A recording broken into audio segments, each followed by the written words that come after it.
N'avoir ni argent, ni famille en Afrique et pouvaient travailler à leur service afin de payer le ticket de voyage. Les Azawad étaient ses bourreaux. C'était des Azawad, les gens qui sont aujourd'hui, qui se combattent contre le régime Assimi Goïta. C'est les mêmes personnes qui nous ont kidnappés sur le territoire africain.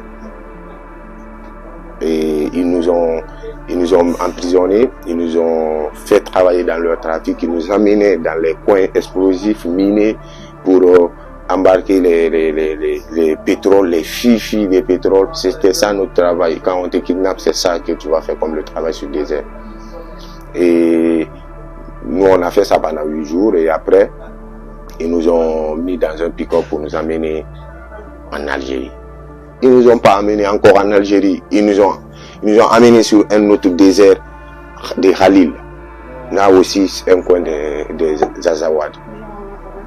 Toujours au Mali, frontière Mali. C'est juste qu'ils vont faire des routes de désert là, et c'est eux qui savent comment ils font ça. Ils nous ont amenés encore là-bas. Nous, on pensait que c'était Algérie, c'est pas Algérie. Oui! Il y avait des Sénégalais, il y avait des Guinéens, des Burkinabés, des Ivoiriens. Il y avait tout le monde. On était tous là-bas, subsahariens, tous les jeunes au fait de l'Afrique subsaharienne, surtout l'Afrique de l'Ouest. On s'est battu pour sortir. La nuit, on est sorti, on était 6 personnes. Moi, avec 2 Burkinabés, avec un Malien qui connaissait déjà cette route. Parce que les Maliens, depuis autant, ils venaient en Algérie travailler et puis ils se retournent. Donc lui, il avait une fois venu en Algérie et se retourné au Mali. Il était parmi nous là-bas. Et parce que quand ils nous font sortir la journée, quand on travaille la nuit, ils nous enferment. Et la nuit, on a cassé la porte, on a sauté.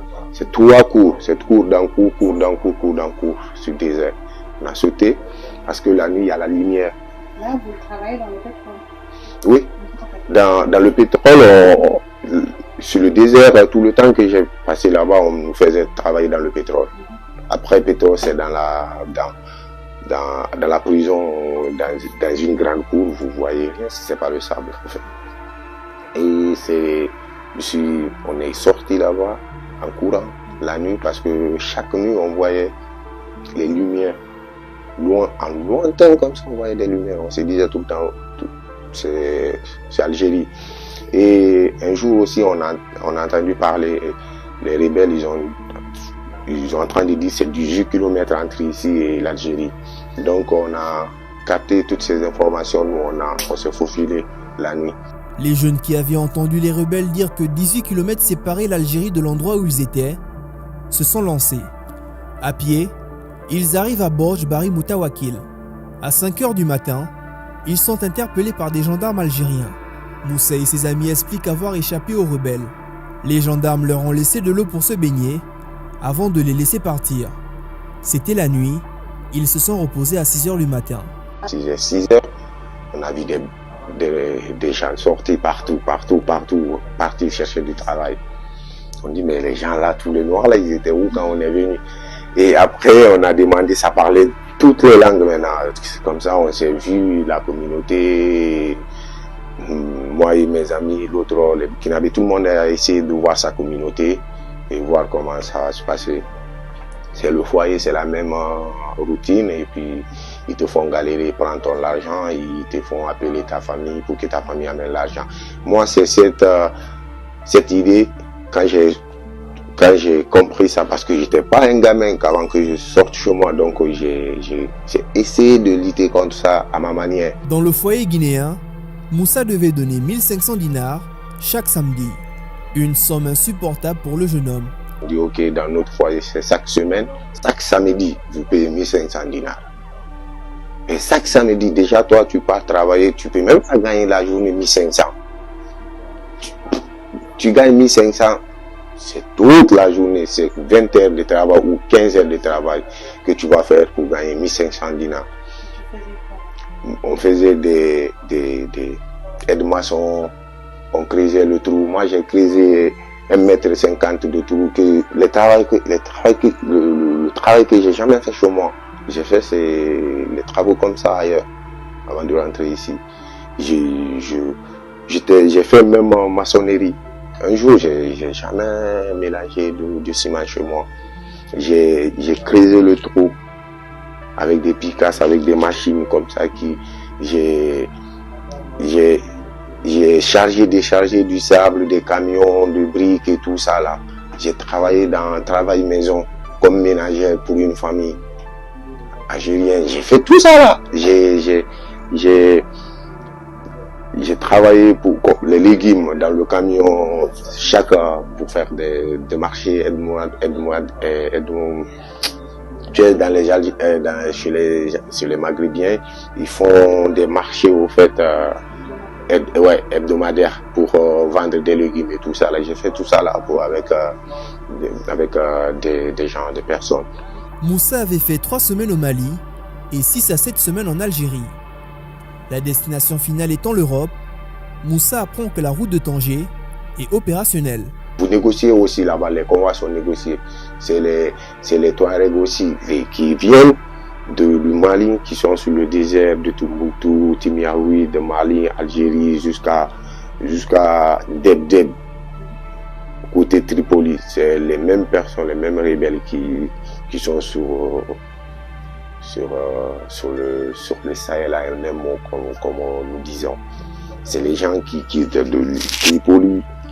Ils sont en Algérie, ils sont partout là-bas, ils sont là-bas, ils sont mélangés avec la population, ils sont tous là-bas, ils sont pas quelque part, ils sont là-bas. Et c'est eux encore qui font le transport, c'est eux qui viennent là-bas vous voir. Il y a convoi qui part ici. Parce que vous êtes là où vous allez dire, moi je veux partir au Maroc, je veux partir au Deb, je veux partir à Tripoli. Donc eux, ils sont là, ils vont venir avec des passeurs qui vont chercher des gens et après les appeler et venir faire un rendez-vous à un couloir ou bien quelque part où personne ne vous voit pas, vous venez, vous rentrez dans la voiture, vous sortez courir, vous rentrez, vous sortez courir, vous rentrez, personne ne après lui rentre dans la voiture, vous partez, c'est comme ça vous partez. Donc, on a négocié un voyage là-bas pour partir en Alger, à Oran pour passer au Maroc. Donc nous on a cherché Oran, on a trouvé ça. Lui aussi, il nous a pas fait. Ils te font jamais rentrer là où tu demandes. Jamais, plus grand jamais. Ils te laissent toujours te démerder après. Ils nous ont laissé encore dans le désert. Et il nous a montré, il a dit quand vous partez comme ça, vous allez voir une vie. On s'est démerdé, on a marché beaucoup. Après, on a trouvé un parc comme les parcs d'ici, on a trouvé un parc travaux, des parcs, des maisons. C'était Oran, on est resté là-bas dans ce parc jusqu'à l'aube. On s'est lavé, parce que là-bas quand vous rentrez, il faut avoir des belles chemises et tout ça là, pour ne pas que les gens ils disent ouais vous êtes comme ça, ok. Après on a fait des achats là-bas, on s'est bien habillé et puis on était cool, on a commencé à demander au fait comment ça se passe là-bas aussi, est-ce que foyer là-bas aussi c'est le même, c'est la même chose, le même galère de foyer, mais là-bas même c'est le plus pur parce que c'est la capitale, c'est la deuxième capitale, c'est cher, la vie est chère. Oran, avant de passer, c'est là-bas que vous allez quitter pour passer à la frontière. On est resté à Oran, moi j'ai fait une semaine à Oran avec mes potes de la route et on a travaillé là-bas un peu, on a payé un foyer à 3500 dinars pour une semaine. Après on a dit nous on veut un convoi qui est prêt pour le Maroc. Après si c'était pas un convoi, il faut prendre le convoi, partir jusqu'à la frontière. Une fois à la frontière, c'est vous qui allez vous démerder encore parce que là-bas c'est des barbelés là-bas entre l'Algérie et le Maroc. Ils aiment pas. Il y a des trous qu'ils ont creusés là-bas. Il y a plein de gens qui cassent leurs pieds et leur met là-bas. Et il y a les militaires aussi qui tirent même sur les gens là-bas parce que les Marocains et les Algériens ils s'aiment pas tout beaucoup. Donc des fois même ils installent des trucs électriques sur les barbelés. Oui. Et on est venu là-bas, on était beaucoup. On est passé On était beaucoup, on partait jusqu'à 100 et quelques quand même. On était beaucoup parce que c'est le convoi qui vont préparer. Après, les passeurs, ils vont vous suivre comme ça et c'est eux qui vont vous faire passer. Moussa ainsi qu'un ami qui l'attendait prennent le bus pour Casa. Ensemble, ils se rendent à Tanger. Mais au royaume chérifien, Moussa est confronté à une autre réalité qui le pousse à ne pas s'y éterniser. Ça passait pas au fait au Maroc, ça passait même pas au Maroc. On est resté un peu. Il y a les gens qui demandaient des fils là et là-bas pour que parce que au Maroc il n'y a pas de travail, c'est pas comme Algérie encore. Là-bas aussi c'est une autre vie. Et que nous on était au Maroc, on avait un peu d'argent. On a dit avant que notre argent là ça finisse, parce que ici il n'y a pas de travail. Moi je préfère me retourner en Algérie. Là-bas j'ai toujours le travail, je travaille un peu et puis je tout parce que on garde en Algérie, tu peux pas mettre ton argent sur toi, tu le gardes sur le désert là-bas, tu fais caca sur là-dessus, tout ça là pour ne pas que quelqu'un il part là, chercher là-bas quoi. Mais on a dit mais on va se retourner là-bas chercher un peu d'argent. Et après on s'est retourné, on s'est mis d'accord de se retourner. En se retournant, on a eu l'idée, au lieu de partir encore travailler, est-ce qu'on va pas passer à Debdeb? Voir qu'est-ce qui se passe à Tripoli, on va aller à Tripoli parce qu'on connaît déjà ce qui se passe en Algérie là-bas, c'est ça. C'est comme ça on est venu, quand on s'est retrouvé encore à Noran, sur la même galère de traverser la Barbelé, tout ça là, on a cherché le bus qui monte vers Tamarachet, c'est une ville algérienne. On a pris ce bus. Le bus nous a amené à Tamaracet, mais pas Tamaracet. Ce bus-là aussi, vu que nous, on est des Noirs et puis on n'a pas de cartes et tout ça là. Les Algériens nous ont fait descendre dans le bus. Et comme ça, dans le bus, c'était une ville qu'on appelle Constantin. C'est une ville comme ça. Je ne sais pas si je l'ai bien prononcé. Ils nous ont fait descendre là-bas. Ils ne nous ont pas fait rentrer à Tamaracet. Et là-bas, on a marché. Il y avait des taximètres qui venaient là-bas parce que là-bas on te vole aussi, comme on peut te prendre après, on te revend. C'est pas que Libye on revend les gens. Il faut que les gens sachent même. Même au Mali on revend les gens.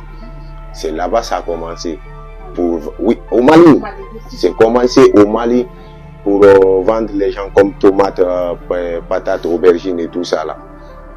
Et une fois on est à constater, il y a un taxi qui est venu nous prendre, il nous a amené dans un foyer, nous a vendu chez un passeur.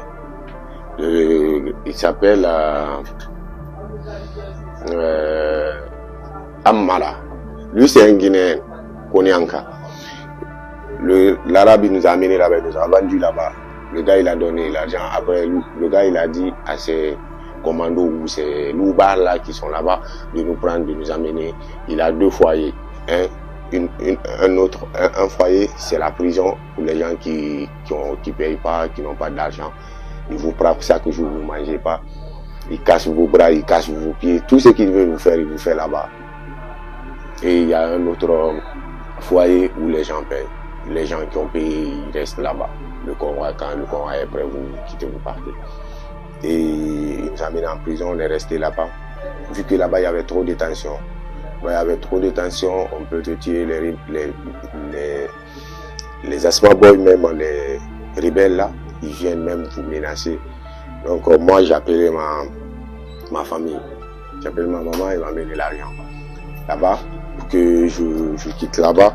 Et j'ai donné encore l'argent à Mara, la même personne, qui a cherché maintenant le convoi, une personne qui va m'amener à Tripoli. Mais si je savais, j'allais même pas accepter ce voyage de ce monsieur. Parce que c'est comme si j'ai rien fait comme de la difficulté, ou comme si j'ai rien fait comme de souffrance derrière. Là, maintenant, c'était une nouvelle souffrance et une grande souffrance qui se préparait en fait dans ce voyage.